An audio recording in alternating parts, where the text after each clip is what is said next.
What's up guys? Good morning! Nandito tayo ngayon sa NCC. Today we're gonna do a track read para sa upcoming Ultra Gravel Challenge sa Feb 2. 100 kilometers category yung sinalihan natin. So yun yung ita-track read natin. Ha? 50. Oh, 50! Walang 50!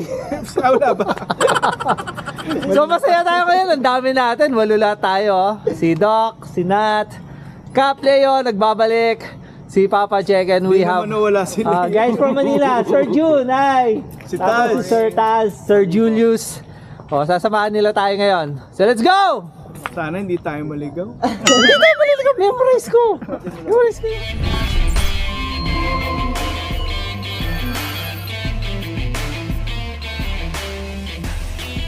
As per usual, mag-start yung race sa New Clark City. And then, papunta tayo ngayon sa may access road sa Clark. Naaalala nyo, meron tayong trail doon na pinasukan sa may left side. Doon pa rin yung tatahakin natin ngayon. At dahil dyan, please subscribe, hit the notification bell, select nyo yung all, like and share. Lagi nating sinasabi, sharing is caring. And please do follow me sa Facebook, Instagram, and TikTok. Eto, mag-left turn na tayo dito. Papuntang NCC Clark Access Road. Ay, nandito na tayo doon sa trail. Medyo ingat lang dito dahil mabato. Ayan o. Tapos medyo loose pa yung mga rocks, kaya sometimes nag-slide sideways yung mga gulong. Pero buti na lang tuyo, kasi the last time na nagpunta tayo dito, duman tayo dito, it was very wet, muddy. Buti na lang marami tayo today, maraming naka headlight dahil 6 AM na ng umaga, sobrang dilim pa din. Tapos Nat, nakalimutan mo patayin yung aircon. 19 degrees Celsius para tayo naka aircon. Damn! Baka ito na lang po. Dati wala to eh. Ilang beses na tayo nagpunta rito. Dati walang ilog dito. Bakit ngayon meron? So, ayaw muna naming mabasa. So, buhat bike muna. Si Papa Jack, oh, tsaka si Nat, diniretso. Parang wala lang. Ay, dahan-dahan lang. Alright. Ito, isang palaisipan sa tayo dadaan. Ito parang sira yung daan. Saan tayo daan dito? Sa ilog? Diretso doon? Malalim ba? Ay, naka. Ay hindi, malalim, mababaw lang. Babaw lang. Medyo malalim. Alin? Dilo, test drive. Nababad na yata yung paano eh. Malalim yan. Malalim! Lubog si Doc eh, oh. Ba't ganun? Doon, walang daan doon? Dilo, ito lang. Ay, no. Palaisipan. Malalim pala. Try natin dito, parang merong ano dito eh. Tulay. Ayan, dito tayo. Ay, no. Una pa lang. Ito yung advantage ng track read. At least, nakita mo yung mga road condition. And, mapaplano mo kung saan ka talaga dadaan. So, ito parang merong makeshift na tulay dito. So, dito tayo. Okay, let's go. Pagdating dito, nang meron dyan, eto may daan dito. Right. Pero hindi ako sure kung ito ba talaga yung official na kailangan natin daanan or talagang kailangan tumawid ka dun sa ilog. Pero ito, kung ayaw nyo mabasa, di ba? Ayan, dito lang kayo sa parang cheat. Ay, nako. Buti na lang, nag-track read tayo. So reminder, make sure na bawasan nyo yung PSI or hangin ng gulong nyo para mas maganda yung lapat nya sa lupa for a better traction. Tapos mababawas din yung mga vibrations na mararamdaman nyo Tapos ingat kayo dito. Mayroong isang lusong dito na very technical. Ang lalaki ng bato. Tapos mayroong malalalim na hukay. So watch out for that. I think ito na tayo sinasabi ko. Medyo technical. Yan, mabato-bato pero surprisingly parang maganda siya ngayon. Hindi siya ganun ka-gnarly. Walang mga malalalim na hukay. A good sign. Basta dito lang kayo sa may right side. Ay, left side pala, sorry. Right side, puro bato. Okay. So, to segment na to, parang bago to. Ngayon pa lang kami nakadaan dito. But the good news is, yung pinaka-technical part tapos na. For me, yun na yung pinaka-technical eh. So, hopefully, from here on, chill-chill na lang tayo. River crossing! So, I think no choice na tayo rito. Mababasa na tayo talaga rito, men. Let's go! Babaw lang naman. Uy! Uy! Uy! Uy! Uy! Uy! Uy! Uy! Uy! Uy! Uy! Uy! Ay, diretso pa. Ingat lang. Pabuhangin. And makapal yung buhangin. So make sure na shift kayo. Sa low gear lang. Papa Jack, walang kahirap-hirap oh. Oh, wala lang. Alamig. Wapo oh. Right, go, go, go, go. Lamang naka-MTV oh. Heavy gear pala ako kanino. Yan oh. Sarap ng mga naka-MTV oh. Yeah! Oh, sira pa yung sapatos niya no. Sira pa yung sapatos. Okay, labas na tayo sa paved road. So, papunta na tayong Sarab or Crow Valley. Isa yun sa mga checkpoint. Ito, yan, papunta na tayong ordinal nito. Ito na, pasok na tayong Sarab, Crow Valley. First checkpoint natin. So, ingat lang kayo dahil this is an Air Force base. So, always follow the rules, okay? First checkpoint dito, View Deck, Alab, Sarab. Tapos last week, galing tayo dito. Ayun, daming mga bikers. Okay, first checkpoint. First checkpoint, View Deck ng Alab, Sarab. So, stay muna tayo ng konti, picture taking. Dahil na yung mga kasama natin, sina Sir June. Mga kasama natin from Manila. Para ma-enjoy muna nila yung view dito. Kasi naman, no? Tignan mo naman yung view, man. Oo, di ba? Di ba? Oo, di ba? Diyan dumadaan yung mga 4x4 papuntang Mount Pinatubo. Nandito na rin tayo. Dahil na tayo kay Boss Alvin. Kain na tayo ng walang kamatayang pansit. Almusal muna tayo. Bakit nabanggit ko pansit? Tapos pansit, itlog. Breakfast lang tayo, nagugutom ko. Makakawat. Oo, gutom na gutom mo. Ngayon ako. Galing sa dayo. Dalawang 18 kilometers. Nagalmusal na. O, full tank na tayo. Pwede nang maligaw. Kakalabas lang natin ng Sarab. Tapos meron na tayong lilikuan dito. Left side.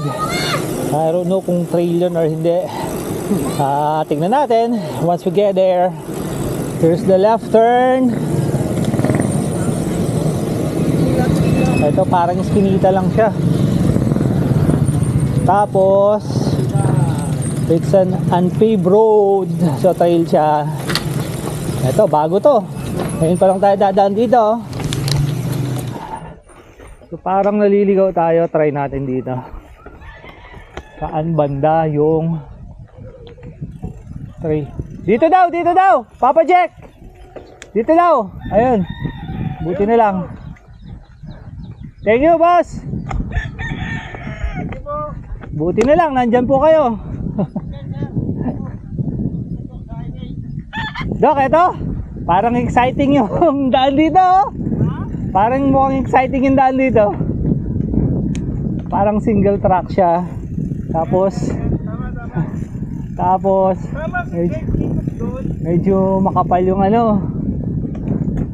Dadaan tayo sa tubuhan. Oh, bakit? Ano? paunahin mo si Jake. Bakit? Pauna? Wala ka ba't niwala sa akin? Jake, pauna ka dyan. Wala kang tiwala sa akin. Kita mo nga, di ba? Sabi ko tama, dito tayo. Walang tiwala sa akin. Wala ka bang tiwala sa navigational skills ko? Wala talaga. Kahit konti wala. Wala. O literal na nasa gilid tayo ng bundok kayo, no? Tignan nyo yung taas. Bundok. Galing. Bagong route na naman. So konti lang yung trail. Ayun, no? Doon tayo galing ngayon. Ayan. Fast paved na. Yes, Doc? Yung papuntang Baag, yun lang yung bridge eh. Ah, okay. Oh, di ba? Ito yung Oo nga, no? Oo nga, ayun.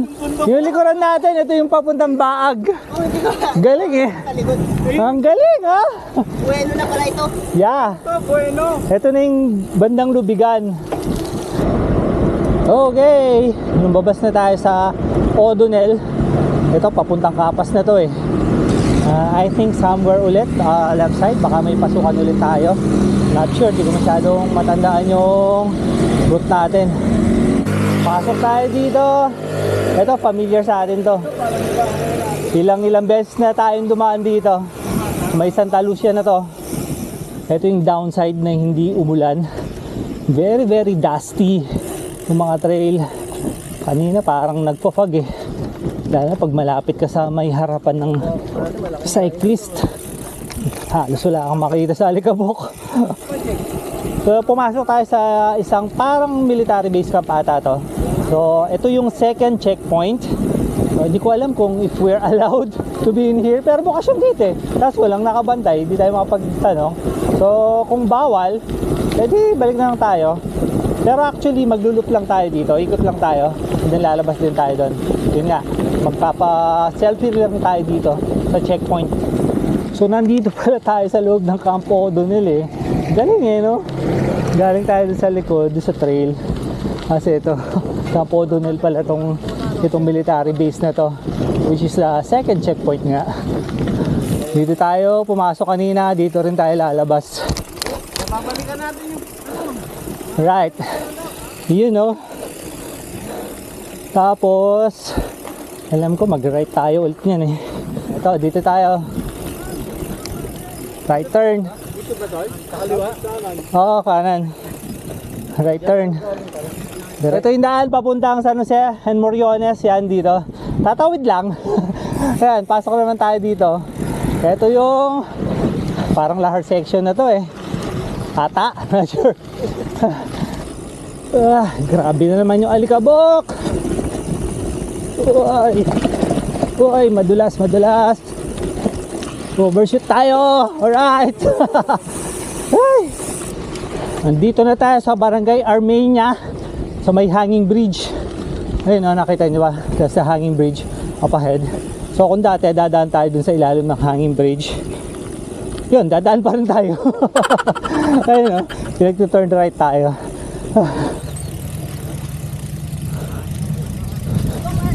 Walang tubig.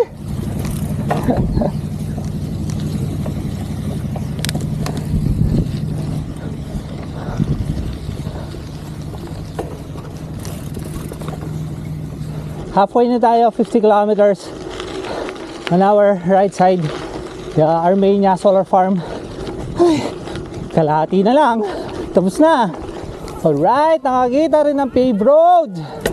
Ay nako, siguro mga 1 kilong alikabok na yung nasingot namin. Pag nandito na kayo sa segment na to, ingat lang kayo, be wary, kasi meron mga square shape na butas sa gitna ng daan. Baka madaanan nyo, semplang kayo. Tapos minsan meron pang mga poste sa mismong gitna ng daan. So ingat lang pag nandito na sa section na to. Nasa gitna na naman tayo ng palayan. Ganda rin ang view dito.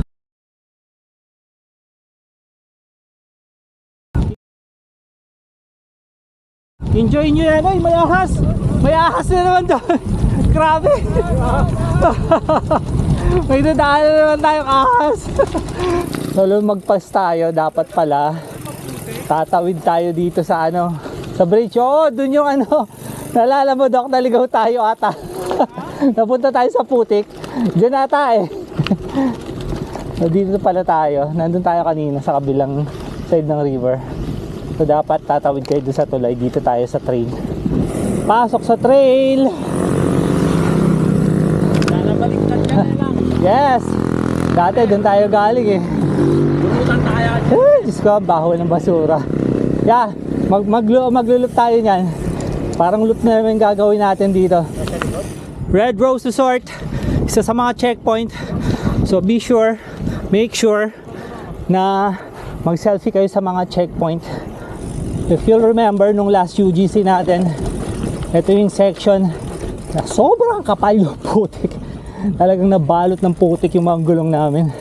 But today, very dry. Ayan, walang putik. Yun nga lang, malalalim yung hukay. So, ingat pa rin. During the last UGC, noong November, ito yung segment na sobrang kapal ng talahib. Parang naging single track siya. Dahil yung talahib umaabot na talaga dito sa dinadaanan natin. Pero today, ayan, sinunog nila yung talahib. Kaya malapad na yung daan ulit. 70 kilometers. Nasa Tarlac City tayo. Pasok tayo dito. I'm not sure kung anong barangay ito.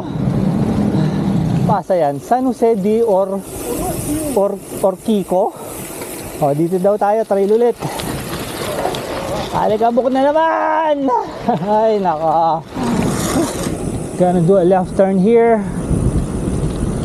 I'm not familiar with this road. Parang ngayon lang tayo napasok dito Pagka left turn natin, konting pave lang. Then ito, balik tayo sa trail. Parang nasa gitna naman tayo ng bukid. Tapos hard pack. Grabe tagtag Oh my god. My god. Itong portion na to, yun, kinonfirm ko nga kay Papa Jack. Bago to. First time namin dumaan dito. Masarap ang silong. Sana lahat ng trail na dinaanan natin kanina ganito lang Sarap. Nakalabas na ulit tayo sa trail. Ayan. Palayan na naman tayo. Alam kung saan tayo nito. Pero pabalik na tayo Naka 76 kilometers na tayo. So konti na lang, more or less 24 kilometers. Tapos na yung track read natin. Trail ulit tayo. So ito na yung papunta dun sa pang fourth na checkpoint, yung Estancia Resort. Ang mistake, di pa pala yun yung trail na papasok sa Estancia. Ito, bubas pa tayo sa pave road. Pagdating sa dulo, turn left. Ay, buti na lang pave road ulit. Lang nga, mali na naman. Sabi ko, malapit na tayo sa Estancia. Ang layo pa pala. Hindi ko alam kung anong barangay ito. Kakasabi ko pa lang, ito, nandito na pala tayo. Pumasok na tayo sa Estancia de Lorenzo, I think. Yeah, Estancia de Lorenzo Resort. Kasi sa mga checkpoints, pang-apat na checkpoint. So do a selfie here. Tapos lalabas tayo doon sa kabilang gate. Trail, if I'm not mistaken, yun na ata yung huling trail. Ayan, checkpoint dyan, diretso lang kayo dyan. May checkpoint dyan. Tapos pagkalabas nyo ito, finally pave road na tayo. From here on hanggang sa matapos. Sana pave road na. Hindi, pave road na yan. Tapos yung last checkpoint natin is yung sa may Capas National Shrine. Yan ang main road. Dire-diretso lang yan. Makarating na tayo dun sa last checkpoint, which is the Capas National Shrine. Last pit stop, ayan pagkalabas natin doon sa kanto. Kain muna tayo dito, syempre. Ayun may sticker na tayo dyan Ayan si Nakoyo Hi! Ginawa mo, kain at saka? Kain lang, tsaka nagdasal ako. Nag-meditate ako doon sa loob. Back on the road! 90 kilometers na tayo. Less than 10 kilometers, tapos na yung ride. So yun nga yung nabanggit ko. Last checkpoint natin sa Capas National Shrine. Pero hindi na tayo papasok. Pero sa race pumasok kayo nandun yung checkpoint. Diretso na tayo NCC. Pasok na ng NCC. Konting kadyut na lang. Tapos na. Uy! Pasok na, back to zero. Ito na yung aquatic center. Dito tayo nakapark kanina. Pero I think buhay na natin yung 100. Sir, thank you Yan, mauna na daw sina Sir June, Sir Taz, tsaka si Sir Julius. Kami, kumpletohin pa natin yung 100. Sayang naman Ito na yung last ride natin ng January, di pa tayo nakaka-Grand Fondo. Yan! Tapos na yung ating track read. Actually, thankful kami na naisingit pa namin sa mga schedule namin track ride. So, thank you kina Sir June, Julius, tas galing pa silang Manila. Sinamahan nila tayo sa ating track ride. Plus si Cap Pampi, galing pang Malolos, Bulacan yun. O, sinamahan din tayo. So, kita-kita tayo Feb 2 para sa UGC Ultra Gravel Challenge Tribute Ride para sa West Philippine Sea. So, sama-sama tayong pumadyak doon. Sunday, February 2. Tapos, yung mga hindi pa nakasubscribe, please subscribe, hit that notification bell, select nyo yung all, like and share. Lagi nating sinasabi, sharing is caring.